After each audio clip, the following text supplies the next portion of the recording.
Good afternoon, teachers. Welcome to our fifth synchronous session. I'm Junice Napomuceno, one of the research officers in Assessment, Curriculum, and Technology Research Center, or ACT-RC.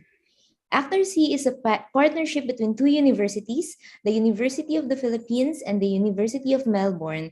Right now, we are under the UP Center for Good afternoon, teachers. Welcome to our fifth synchronous session. I'm Junice. UP Diliman. Ako ay isa sa inyong magiging host sa hapong ito. Magandang hapon din sa iyo, Julie. Magandang hapon din sa iyo, Janice. I am Julie de la Cruz, also one of the research officers of ACT-RC at ang makakasama po ni Janice bilang host ngayong hapon. We want to acknowledge the Sustaining Education Reform Gains or SURGE project implemented by Save the Children Philippines and all our attendees for today's synchronous session. Nakasubaybay sa atin ngayon ang ating mga guro mula sa Regions 5, 6, 8, and 10. Again, welcome everyone to our fifth synchronous session. Ano ba ang meron sa session natin ngayong hapon, Janice? Sa hapong ito, pag-uusapan natin ang paksang tinalakay sa Asynchronous Session 5. Ito ay ang interpretation and use of student data between lessons. Our research speaker will help us go through the highlights of Session 5 and later on address the questions raised from the reflection logs and from the YouTube live comments. We will also be presenting summer examples from elementary lessons. I'm sure we're all excited to listen to them, but before we get to business, let us first listen to a short message from the Australian Ambassador to the Philippines, His Excellency Stephen J. Robinson, AO.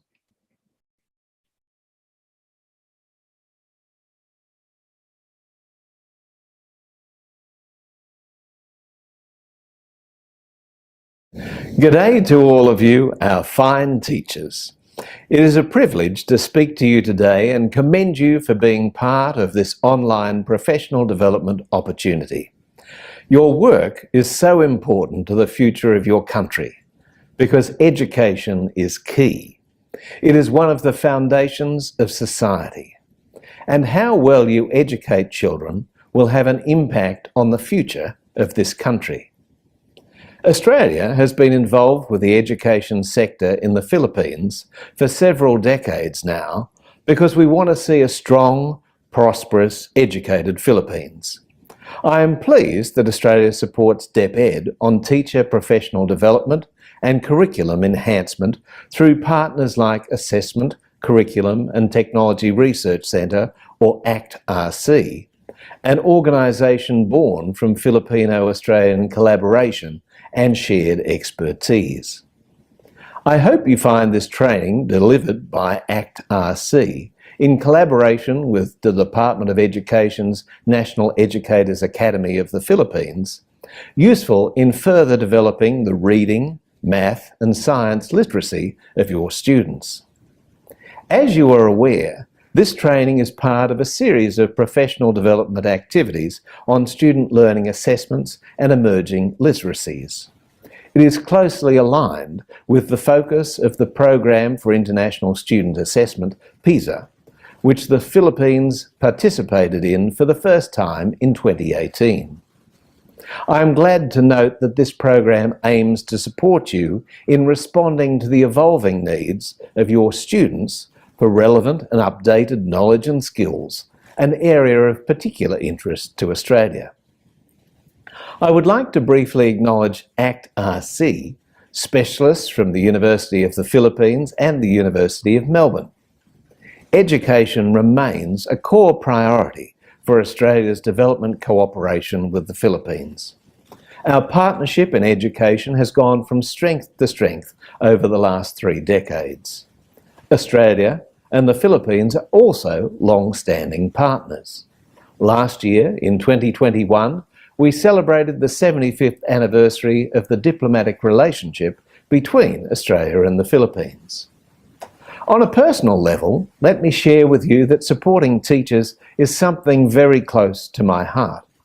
I was a teacher myself, and so were several of the staff members at the embassy before we pursued careers in diplomacy. So, I am intimately familiar with some of the challenges of your work and the importance of what you do. The pandemic has made your jobs much more challenging, and we appreciate your continued perseverance, innovation, and resilience in facilitating learning for millions of Filipino children across different modalities. Our children's education right now is one of the most important investments we have for the future.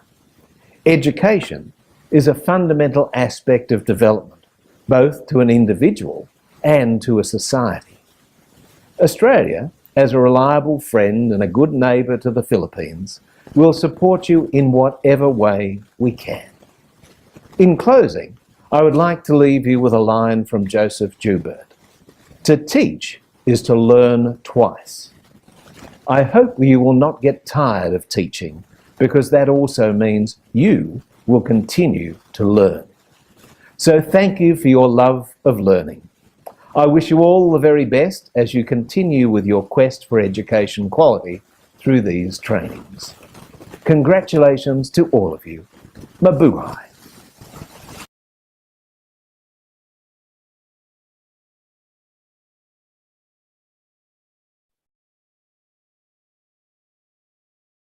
Thank you, Ambassador Robinson. Sa puntong ito, hinihiling po namin sa aming mga kalahok na gamitin lamang ang comment section sa YouTube Live para sa inyong mga katanungan tungkol sa presentasyon. Mangyari lamang na i-type ang inyong mga katanungan o komento sa ating comments box. Ang mga ito ay sasagutin ng ating resource speakers pagkatapos. To present to us the highlights of Session 5, we have with us our resource speaker for today, Dr. Marie-Therese Bustos. Dr. Bustos has served as ACT-RC's Philippine Director since 2014. She is a professor of special education at the University of the Philippines, Diliman, and the former Dean of the College of Education. Teacher Therese is active in research on Philippine basic education with a focus on inclusion and persons with disabilities. Her other research interests are student achievement and deaf literacy. Ladies and gentlemen, Dr. Marie-Therese Angeline P. Bustos. Okay, magandang hapon po sa inyong lahat. Maulan po dito sa Metro Manila. So we hope that you have sunny weather wherever you are. Okay, let me share my slides. So today, I'll be sharing on interpretation and use of student data between lessons. Okay, so my goal today is to give you a recap of the asynchronous session that you did earlier this week. So when we talk about interpretation, what do we exactly mean? Do you remember the cycle where we showed that we collect data, we interpret data, and then we use the interpretation? So what we need to do first is to try to understand what do we mean exactly when we say interpret. When we interpret data, that means we try to understand, we try to make sense of evidence coming from the different activities that we do in the classroom. So we make sense of the evidence coming from assessments. And so we use these interpretations for grading and reporting. We also use them to improve the teaching and learning process. So that means when we take a look at the different data that we have, we try to use them now to improve the way we teach, to change maybe the activities that we provide in our classes. Maybe we could slow down, for example, and use more time to explain a particular concept because of the interpretation that we probably need to slow down so that our students could be able to absorb. They could absorb whatever it is that we're teaching. And then lastly, we use assessment interpretation to provide feedback to our learners. And so we will be talking about these three today.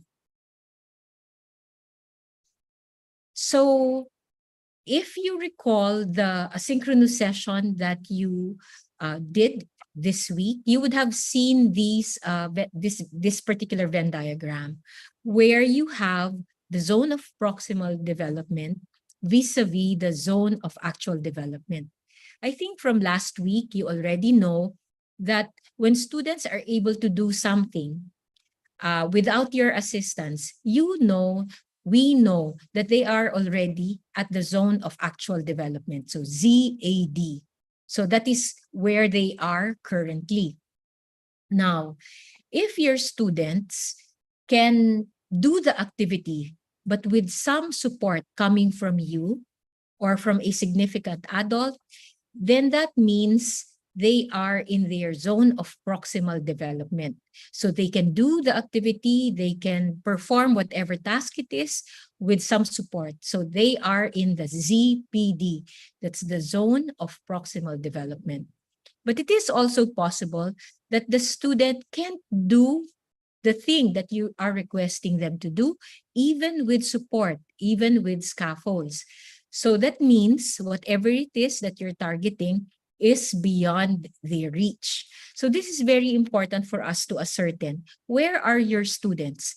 Are they able to do things without any assistance coming from you? If so, then they are in the zone of actual development. If they can do activities, but with your help, with some assistance coming from you, they are in the zone of proximal development. And if they're not able to do it, even with assistance, then that means they are not ready for whatever lesson it is that you have planned for them. So, and we'll try to find out, so what does it mean, or what would be the percentage that we're targeting, or what would indicate if our students are at the stage where they're not ready to do or to learn yet at a particular level. So we will find that out more today. And so there are two ways by which you can find out where your students are. These are the things that you can do so that you will know what their current level of understanding is. So the first one is assessing with or without scaffolding. So that will be explained later. And the second one is proportion correct. So again, assessing with or without scaffolding and proportion correct. These are two ways by which you would find out what your students' current level of understanding is. Okay, so you have here in this slide a picture of a scaffold. So in a construction site, it is that which supports our laborers. For example, when they're painting the building, when they're setting up the windows, etc. But this is providing them some firm support so that they'll be able to do their task. In the same way, in education, when teachers provide assistance, temporary assistance, so that our students can do the task, then that is scaffolding. When we provide assistance so that our students can develop new understanding, then that is scaffolding. So hopefully, they will do things with scaffolds, with assistance now, but later on, you can remove those scaffolds and still they will be able to do the task. So what are examples of scaffolds? When we provide our students manipulatives, actual materials for them to work on while doing an activity, so that is an example of a scaffold. When we provide manipulatives, pictures, graphs, when we demonstrate something to our students on how to do a particular task, that is an example of a scaffold. Other scaffolds include charts, graphic organizers, graphs, infographics. So those are graphic supports. But there are also interactive supports, such as being allowed to work with a partner, to work in a small group, or to work with an entire class. We can even have mentors. You can even have stations inside the classroom. So when we go back to face-to-face classes, and you have stations, for example, for different activities in your class, that is an example of an interactive support. When we have class discussions, that is an example also of interactive support. So the purpose of this slide here is to show you that there are different ways of scaffolding learning of our students. They can be sensory, they can be graphic, they can also be interactive. And so how do you know where your students are?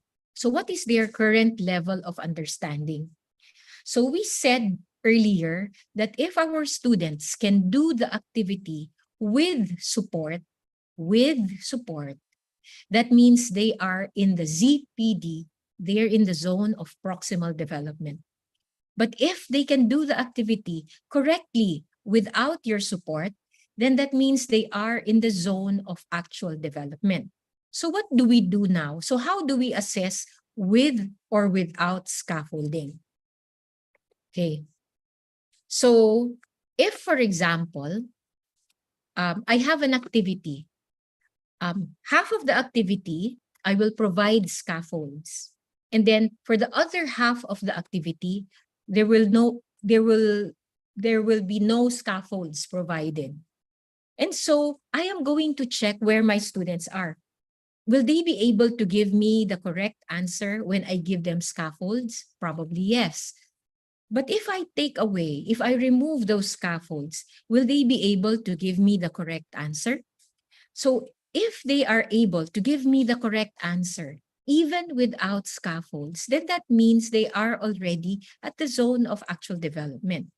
But if you find out that they will have correct answers for activities with scaffolds and then wrong answers for activities without scaffolds, then that means they are still at the zone of proximal development.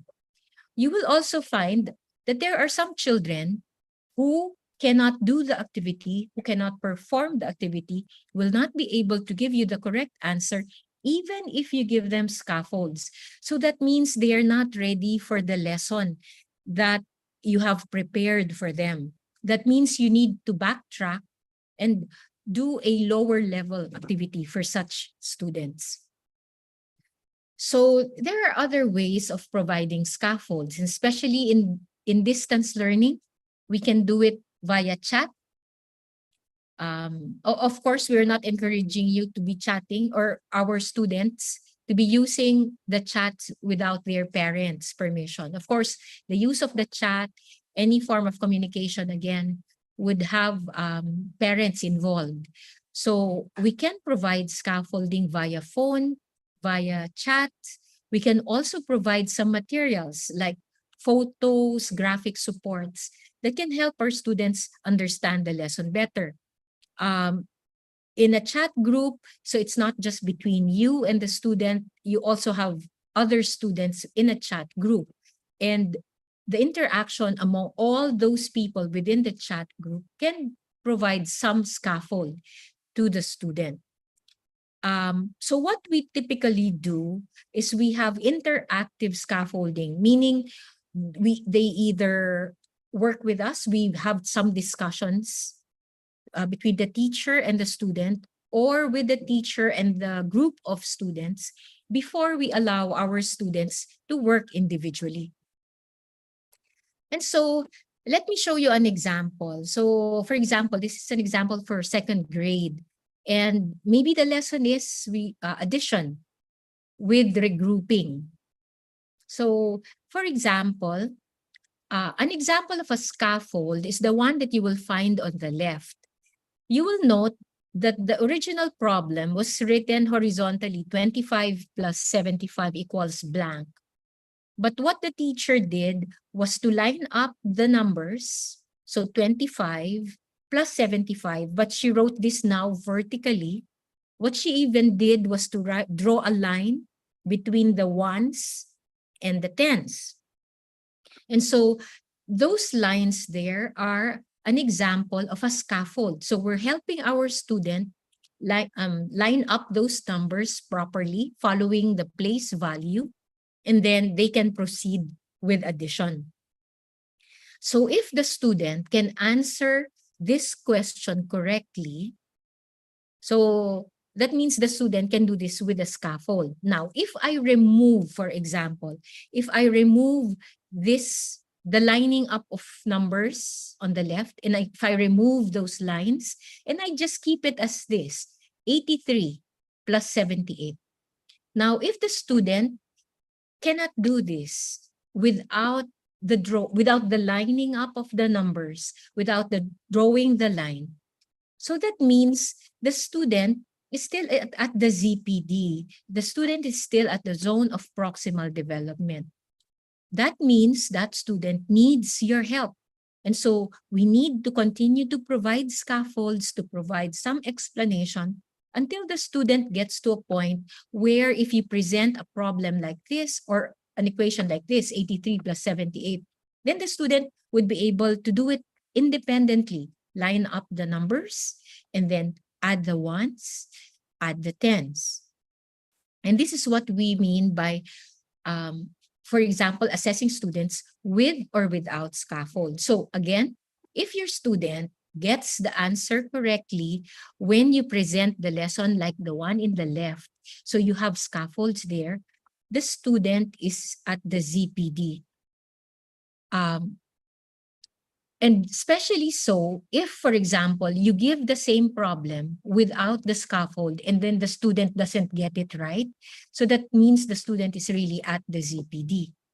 But if, for example, even without those lines, the student answers 83 plus 78 correctly, shows you how to solve these, lines up the numbers without any assistance from you, that is a sign that the student is already at the zone of actual development. So if your students are still functioning at a level where they need scaffolds, you should not go or proceed to the next lesson. They need to reach a point where they can do whatever it is that you're asking them to do without scaffolds. That is the only time that you move forward. Okay. So the second way of finding out where our students are in terms of their level of understanding is proportion correct. And so, well, first we give our students as many opportunities to show us what they know and to show us the skill that they have acquired, all in an unscaffolded environment. So this means that you can give them like an exercise, and based on their performance on that exercise that is unscaffolded, you will try to find out now how many correct answers did they get, how many wrong answers did they get. So again, when you do proportion correct, you don't have scaffolds. No, this is unscaffolded. And then you're only targeting one type of competency. Now, this is very difficult to use when you have a long test where you're actually testing many different types of competencies all in one exam. And that's not what we're referring to. We're looking at one learning competency, and you're checking now if the student really understands, can perform, can demonstrate his ability to do that particular competency. And so what is the proportion of correct answers? So let me show you the next slide. So if, for example, for mathematics, let's say second grade mathematics, you want to know if the student is able to add with regrouping.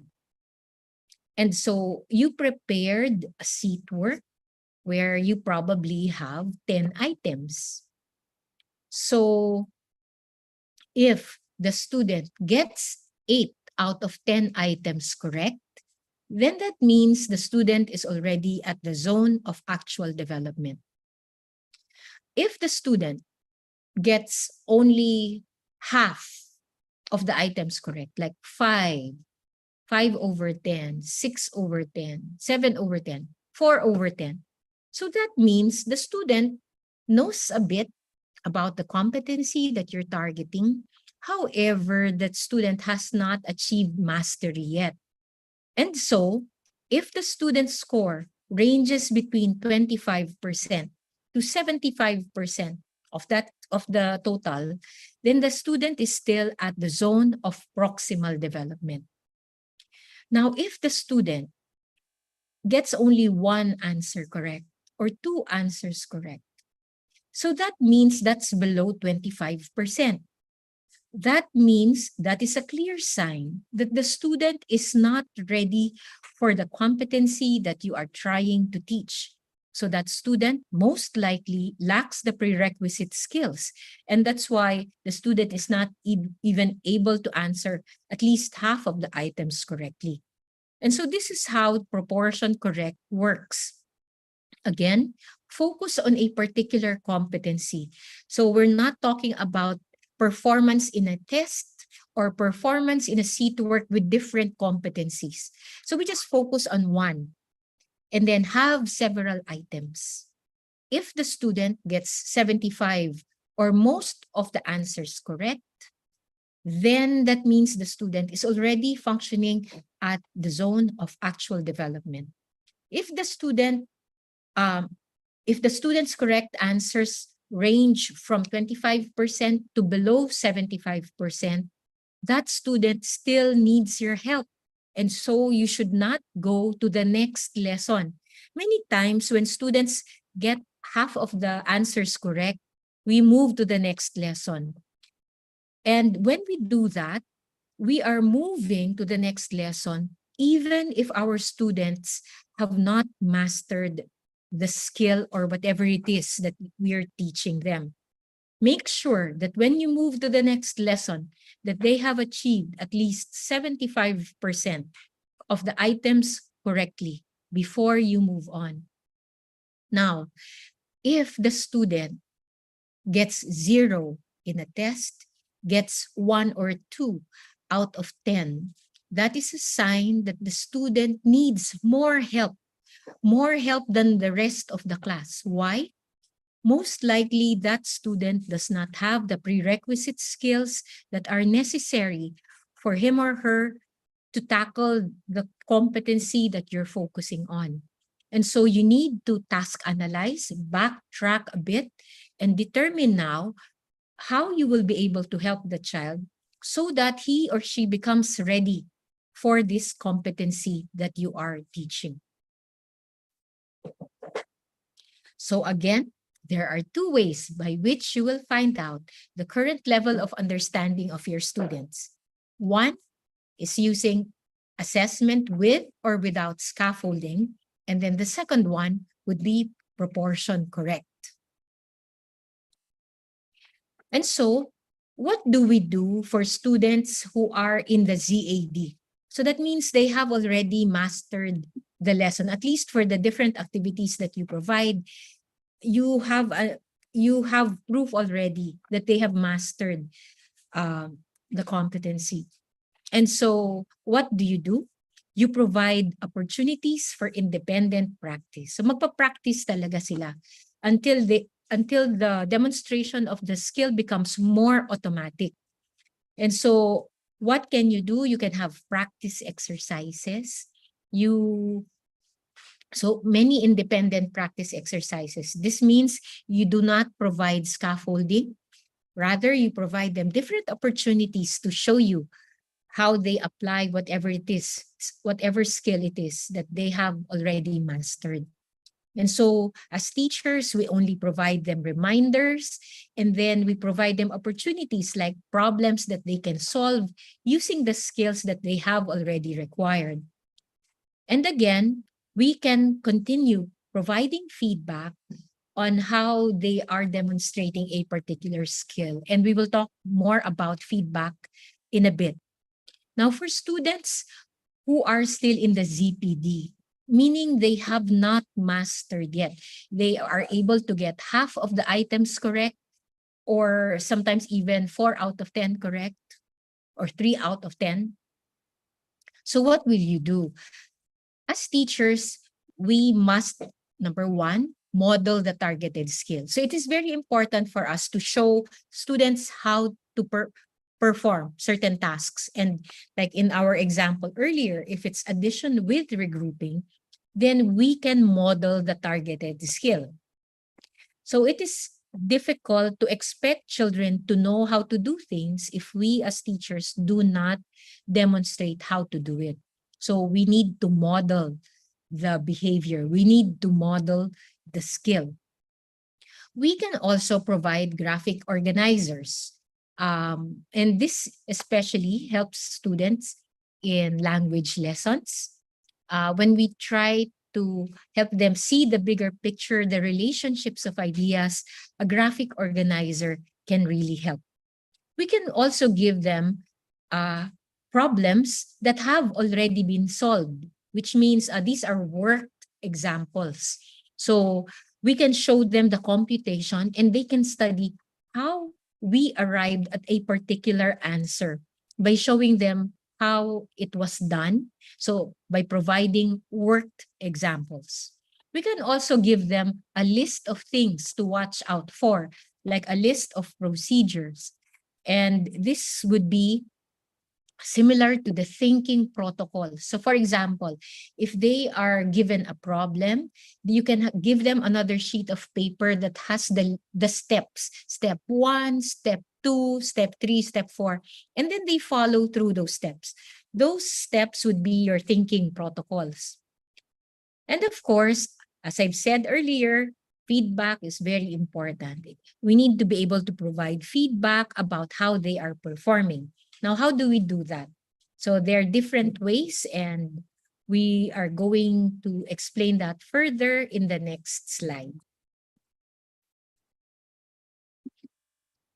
Okay, but before we even go to feedback, it is very important that we do not assess a competency that is beyond the learner's capability. Okay, so meaning, if, for example, in a seat where your student is showing you 1 out of 10, 2 out of 10, diba? So that shows you that you should not even be testing the child in that particular area, because whatever it is that you're testing is beyond the learner's capability. So what do? We provide more formative activities, provide more scaffolds until such time that the student is able to do 25 to till around 75% of the items. No, they should be able to give you the correct answers for around that much. We will provide scaffolds, as what was mentioned earlier. And then if, for example, the student still has difficulty, I mean, ginawa mo na ang lahat ng gagawin mo, hindi pa rin niya makuha-kuha, then you may have to backtrack and determine now, why is the student not able to master the concept? Maybe the concept is too complex for him, too deep probably. And so you need to be able to break down, task analyze, whatever it is, to smaller bits. And then as the student is able to answer those smaller bits, then you can go back to the original competency that you are trying to work on. So again, if your students are showing you that something is beyond the ZPD, meaning lower than 25% of the total number, this means with or without scaffolds, they're not able to give you the correct answer. There is no point in assessing them. There is no point in assessing them. That is a clear sign already that you should break your lesson into smaller bits and make sure that you teach the prerequisite skills so that you can go back to the learning competency that is being targeted for the week. So how do we improve our assessment interpretations? One way of improving our interpretations of the scores of the students' performance in activities that we do, number one, is to make sure that we plan assessments using our knowledge of the learner's levels of competence. Meaning, we said last time that the progression of learning is very important. And so we plan assessments along the progression of learning. Next, you may want to talk to your co-teachers because it's very difficult to be working alone. And when we work with teachers, that means we're able to moderate, we're able to discuss a particular student. And discussing might be a better way and could be a more objective way of determining where your student is in relation to the zones. Are they in the zone of actual development already? Are they in the zone of proximal development? You can discuss that among yourselves, no, as teachers.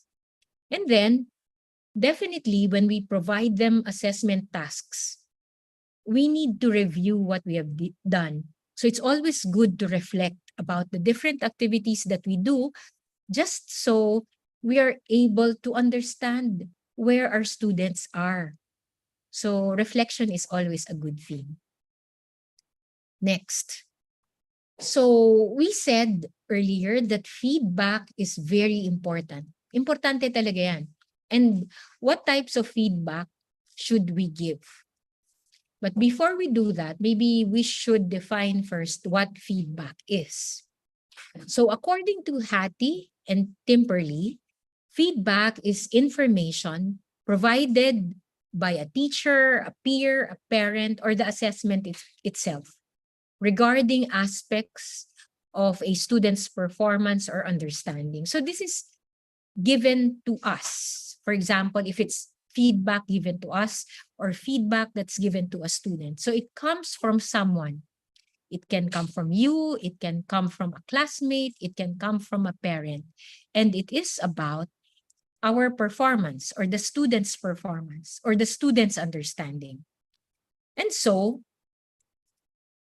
feedback is very important because it plays a formative role, meaning it gives you information about the gap between where the student is and where the student needs to go.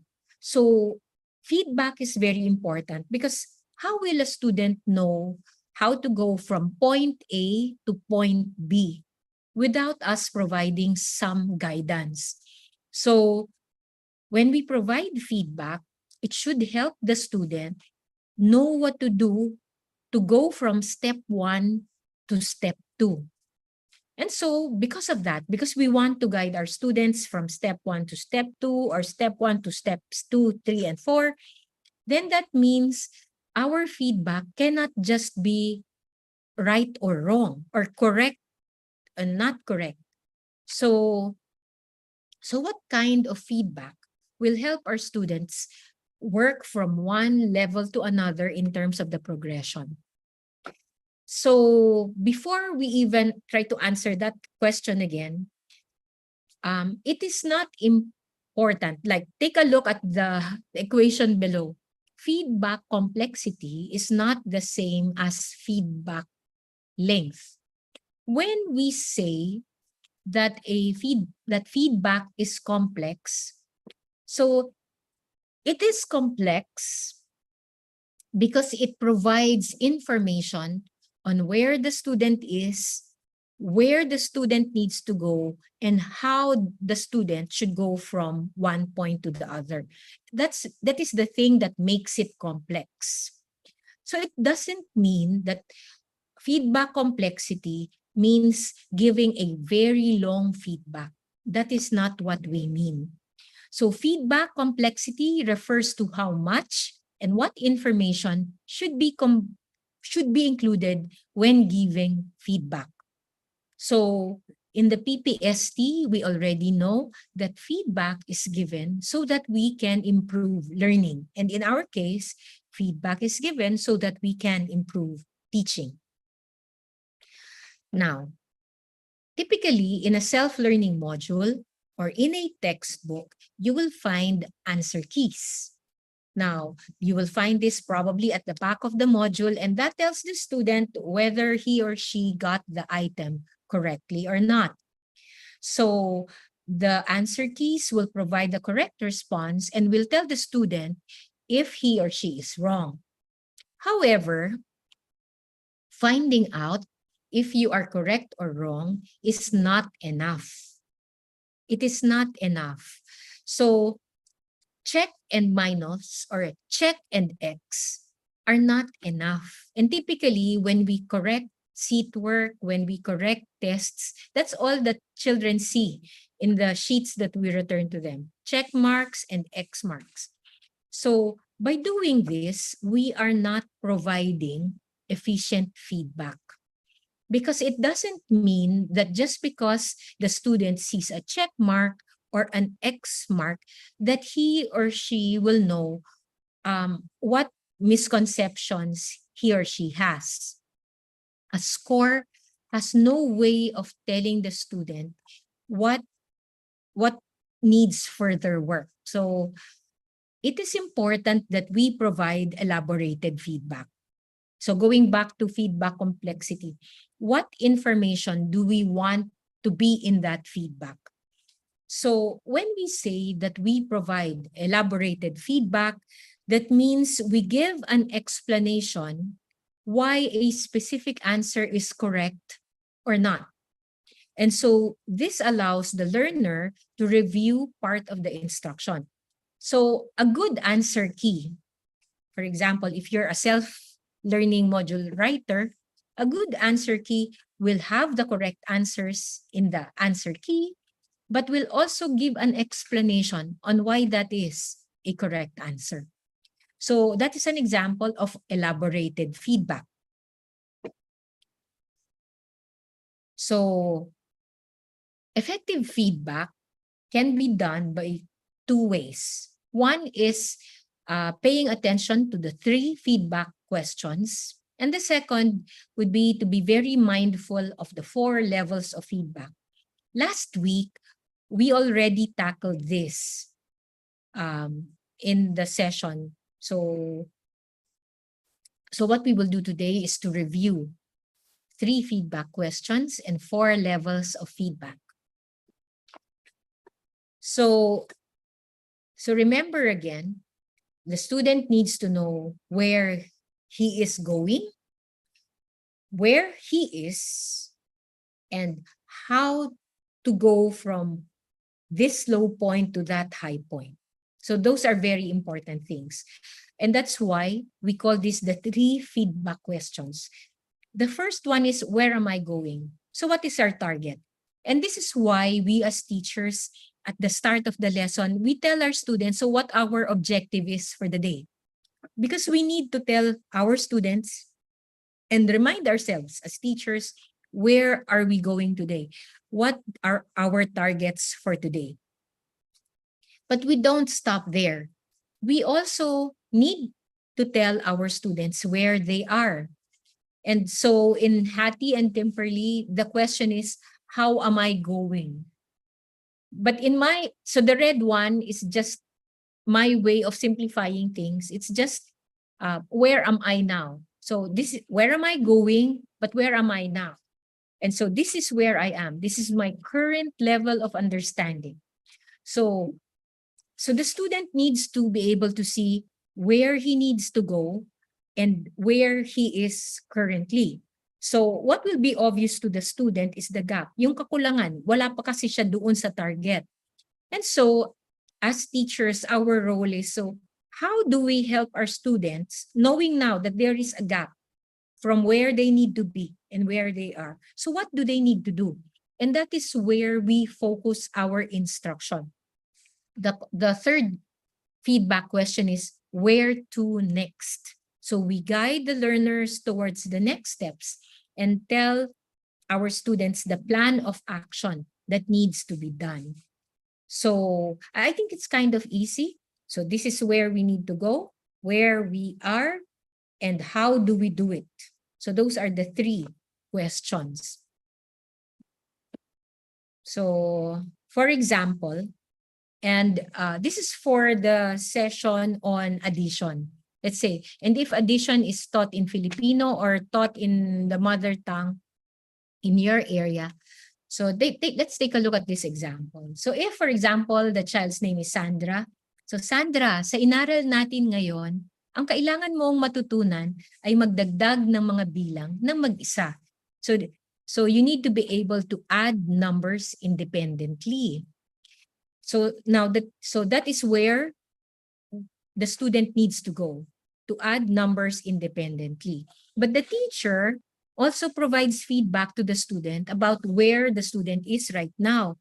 Sabi ng teacher, nauunawaan mo naman ang proseso ng pagdaragdag. So you understand the process of addition. But I observed that you get a little confused when the numbers are bigger, when the values are bigger. So, nauunawaan mo naman ang proseso ng pagdaragdag. Pero napansin kong medyo nalilito ka kapag lumalaki ang bilang. So, kailangan daw mag-add independently, pero nalilito pa daw yung bata kapag lumalaki yung bilang.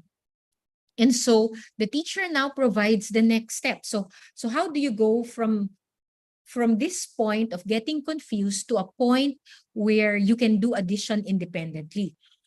So, tingnan mo kung nasusundan mo ng tama ang mga steps sa pagdaragdag gamit ng listahan na ito.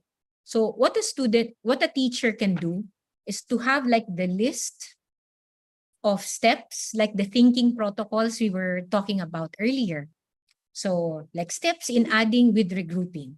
Diba? Line up the numbers using place value, add the ones. If the numbers add up to more than 9, then that is the time to regroup. So put the tens up high, put the ones down low, and add the tens. So these are the steps that you do for adding regrouping. So going back to the previous example, I can give this particular thinking protocol to the child and ask him or her, i-check mo nga kung tama ang ginawa mo. Ginawa mo ba itong isa-isang steps na to? Niline up mo na ba yung numbers using place value? O, nag-add ka na ba ng ones? Pag in-add mo ba more than 9? Okay, what do you do next? So the child does this independently. And this is also what we mean when the child self-regulates. When a child self-regulates, that means the child monitors himself or herself. So instead of asking you to do the checking, what you will do is to provide the child something so he or she can check the steps himself or herself. And this is not just to give the correct answers. O, i-check mo yan. Ito yung mga correct answer. I-check mo yan. Hindi ganon.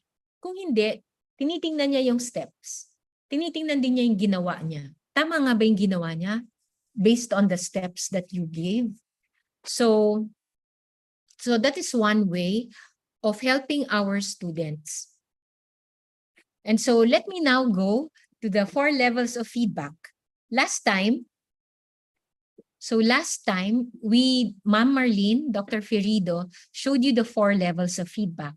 And you already know that self-level feedback, well, even if it's positive feedback, like very good, awesome, excellent, while they are positive, they do not provide feedback that can really help the child go from where he is to where he needs to go. Again, good feedback should tell the student how to go from point A to point B. Again, from where he is to where he needs to go. And so even if you say very good, good job, but without feedback on how to get there, to that next level, then that feedback is insufficient. So what types of feedback work? One is feedback on the task. So maybe you can talk about how well the task is understood or is performed by the student. Maybe you can say, oh, you did this correctly. You lined up the numbers correctly. Or you lined the numbers by place value correctly. And so, yes, that is positive feedback. So it's like saying very good, but you did not end there. You described what it is that the student did right. So you were able to line up the numbers correctly. But then, it is also possible that you may need to provide some feedback on the process itself.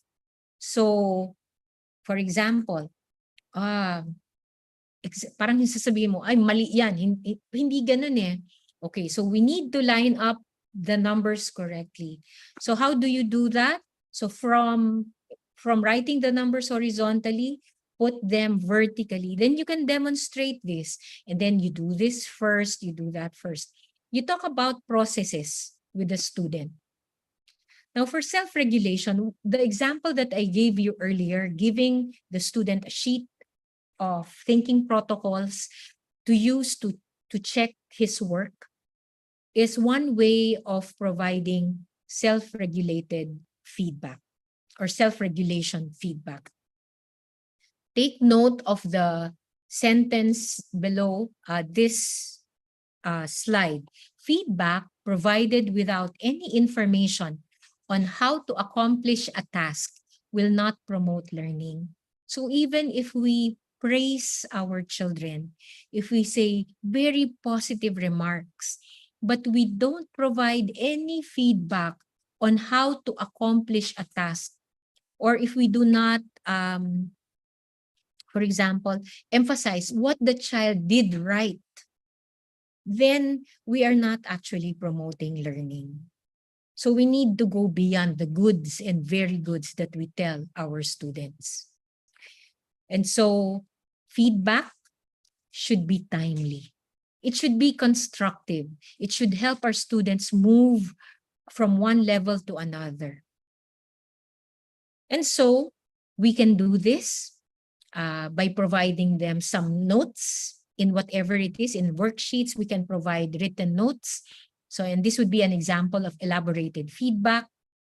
We can have like a rubric on which students can check their work against. We can send messages again. And we can use photographs and even snapshots of their output so that this can support the comments that we give them. So, okay. So for asynchronous sessions, we can record our voices. You know, if that's too complicated, then maybe you can just write your comments. And if you are using MS Word, then definitely you can affix the comments there. Even if you use Google Docs, you can put your comments where it is needed. For example, if you decide that peers will help in providing feedback to other classmates, make sure that there are rules of engagement. Otherwise, students can end up just criticizing each other's work. So very clear rules on peer feedback should be given if you choose this as an option for providing feedback. So in summary, it is very important that we don't just collect assessment data. We need to be able to interpret assessment data. And two ways of interpreting and finding out where our students are is through assessing students with or without scaffolds and through proportion correct. By doing this, we will find out where our students are. If they are in the zone of actual development, meaning they have mastered the skill already. If they are in the zone of proximal development, that means they're not ready to move on to the next lesson. And so we use our interpretations to give feedback to our students. We said already that timely feedback is needed. We also use assessment data for grades and for reporting. But more so, we use assessment data and our interpretations to guide us as teachers as to what we will do in the classroom. And so, when we give feedback, remember to choose the appropriate level of feedback.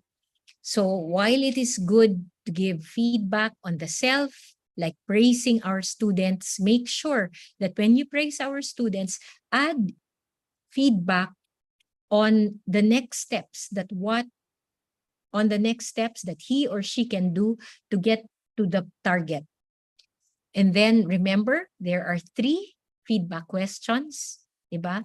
Where to go, where Where are we going? Where am I now? And then what do I do to get there? Those are three very important questions. Remember also the 4 levels of feedback.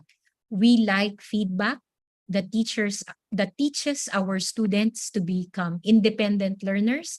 And so we like self-regulation type feedback. We also like process feedback. We like task feedback. Because number one, and it's not just number one, but first and foremost, you need to be able to provide information to students about how to get to the next step. And so feedback without that necessary information is useless feedback. So I will give the floor back to our hosts for the Q&A.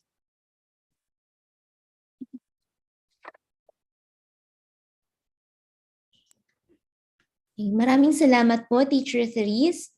That was a very informative discussion. Mahalaga talaga na hindi lang tayo basta mag-a-assess, kundi i-interpret din natin at gagamitin ang mga results nito. Makakatulong rin ito para mas makilala natin ang mga students, mas malaman kung sino ba sa kanila ang higit na dapat nating gabayan at maaabot ng bawat estudyante ang mga itinakdang learning goals. Yes, Janice. Now, I believe Teacher Therese is ready to answer your questions. We will begin with the questions raised in the forms that you submitted. But if you have any more questions to ask, you may type them in the YouTube comments box. This is the perfect time for you to ask questions, so please do not hesitate. Okay, so before I read the first question, we would also like to call on Dr. Nona Marlene Ferido to join our discussion. Okay, so here's the first question po. What is the importance of giving feedback to the learners? Okay. Okay, good afternoon. Let me answer that. Feedback, as you have heard, just explained thoroughly by Teacher Therese, involves giving vital or important information where the students' desired understanding is given and or indicated, and where the student's current level of understanding is also indicated. Now, in order to fill in that gap, whether it's a big gap or small gap or a medium-sized gap, then the feedback that you as a teacher will provide will help the students go from his current understanding of a topic to the desired level of understanding, which usually is stated in the learning competency. Okay, another importance of feedback is, if you will recall in session 4, it is the second highest factor with the greatest effect size, meaning it has the second greatest effect on learning. And so feedback will be a very good factor for you to be able to help the students in their learning process during a quarter and for the rest of the school year. So yun yung halagang aspect ng feedback. And if you are able to reduce the gap between what is desired learning or understanding and what the student's current understanding is, then that is a good measure of success in your teaching.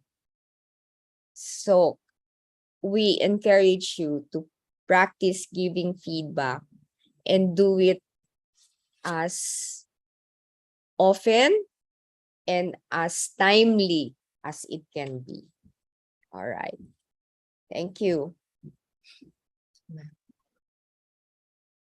Okay, so thank you, Ma'am Marlene. So for the next question, Using scaffolded test items during formative assessment is useful in determining the zone of development of my students and adjust my instruction. Can I still use it during my summative assessment, or should I give them all unscaffolded questions? Let me also read the related question. Pag sinabi po ba nating feedback, is it necessary na after evaluation po ba? Or pwede din ang feedback during formative assessment? Siguro, unang-una, yung doon sa formative assessment nga, may feedback. Yung feedbacking ay nangyayari doon sa formative assessment. So, hindi natin hinihintay na nag-iipon muna tayo, tapos nagbibigay tayo ng feedback pagkatapos. Sometimes, the feedback can be very immediate. So, it is possible, for example, that you asked a question in class, and then instead of just saying right or wrong, then based on the student's answer, you can use the student's answer to further explain a topic or to further probe. So, hindi kailangang hintayin yung dulo para magbigay ng feedback. So, pwedeng-pwedeng gawin ito sa formative assessment. Now, to go to the first question that Julie asked, I think it's clear. I think formative and summative is clear to us, di ba? Diba? Ang nagde-determine kung formative o summative ay yung gamit mo nung data. Diba? So, pag sinabi na nating summative, dahil gagamitin mo na siya para sa grading and reporting. Pag formative naman, di ba, sinasabi natin, yung data gagamitin mo para i-improve yung pag-present mo ng lesson, or kung magde-decide ka na, kung lilipat ka na sa ibang topic, iiwanan mo na tong topic na to, yung next topic na. So, if, and maybe this is where the confusion can be, like in special education, it is possible to assess children, and the assessment will say the child did this particular activity with assistance. So, and that is because that is allowed in our field. However, I'm not so sure how it is, for example, in your class. And so, and if I will try to understand the question that you asked is it okay to use the same activities for summative assessment? Again, it is possible to use it for summative assessment if the reporting will say that the child did this with assistance. Now, if you don't plan to do that, then you might as well remove the scaffolds and let the child answer whatever questions you have unscaffolded, without scaffolds. So, I guess what is important is we're very clear when we report something. So if we report, for example, that this is where the child is functioning at this time, we need to be very honest to say, can the child do this with scaffold or without scaffold, with assistance or without assistance. However, if you may opt not to have scaffolds. So okay lang naman din yon. In fact, when you do proportion correct, talagang walang scaffolds yon. So okay naman siya regardless, but you just need to be very clear on the premise of a grade, of a score that you give the student. So if you decided to give a test with scaffolds, then make sure that when you report the results of that test, that these are the results of the test with scaffolds. Ang importante lang, klaro yung context. So wala namang hard and fast rule kung pwede ba na with or without scaffolds. Depende sa paggagamitan. Pero importante na honest tayo doon sa context. And so if you decide to use scaffolds, then just be very upfront in saying that these students were tested with scaffolds.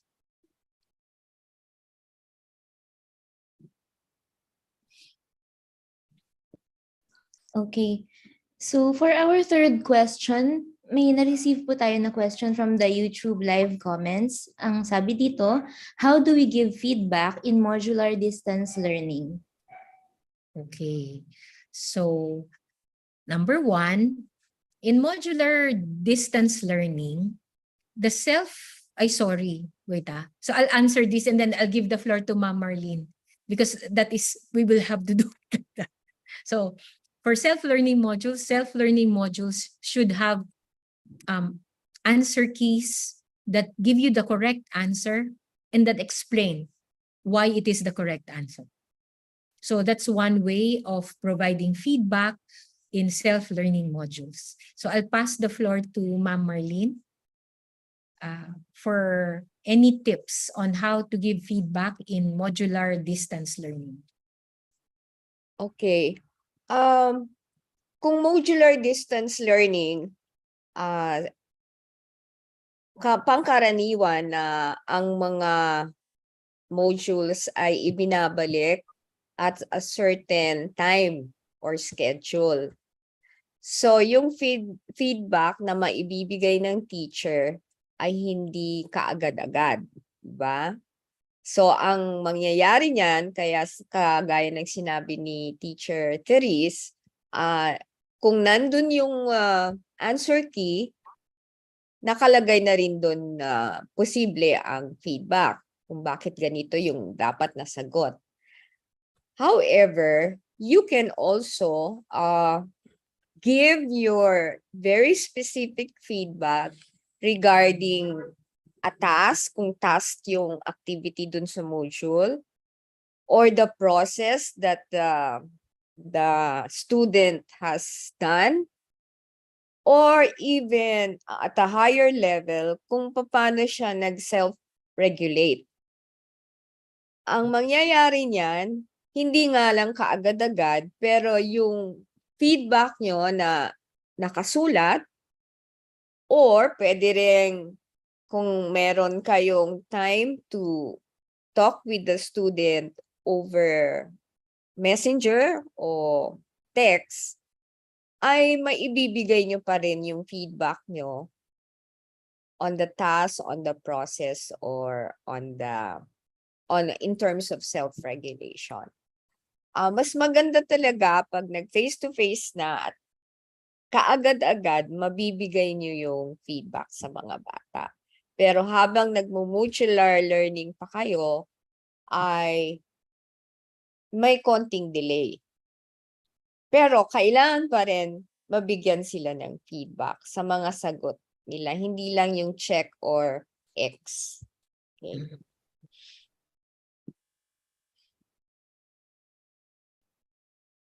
Teacher, may dadagdag po ba kayo? By the way, parang nasabi na ni Ma'am Marlene, pwedeng magtawagan, pwedeng mag-text, pwedeng isulat yung comment doon sa ibinabalik na module. Yun na nga lang, pag ganun talaga, may delay. So, ang gusto natin sana, yung mas pinakamaiksing waiting period. And that's why having an explanation of the correct answer is the fastest way you could provide feedback using self-learning modules.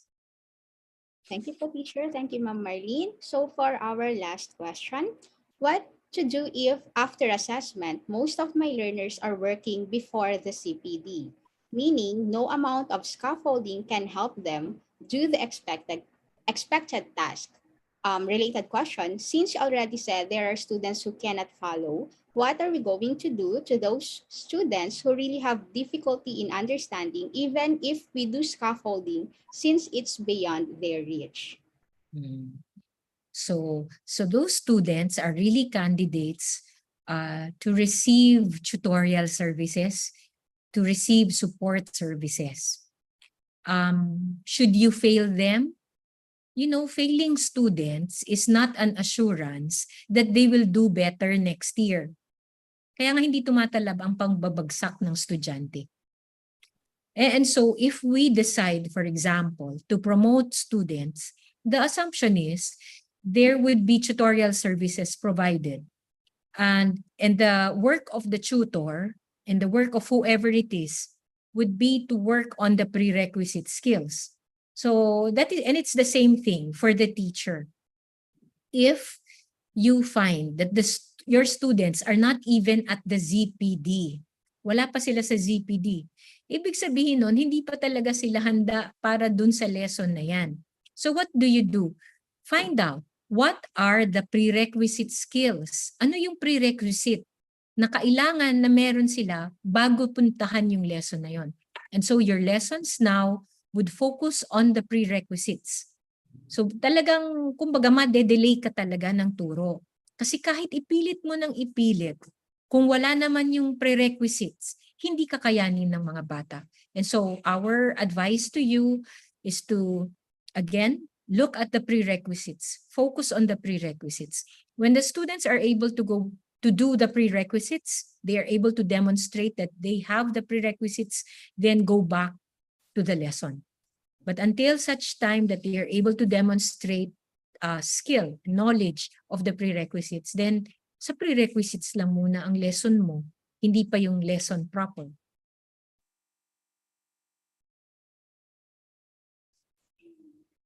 Okay. Maraming salamat po sa ating mga resource speakers. Now, we would like to request our resource speakers to provide their final message before we end our 5th synchronous session.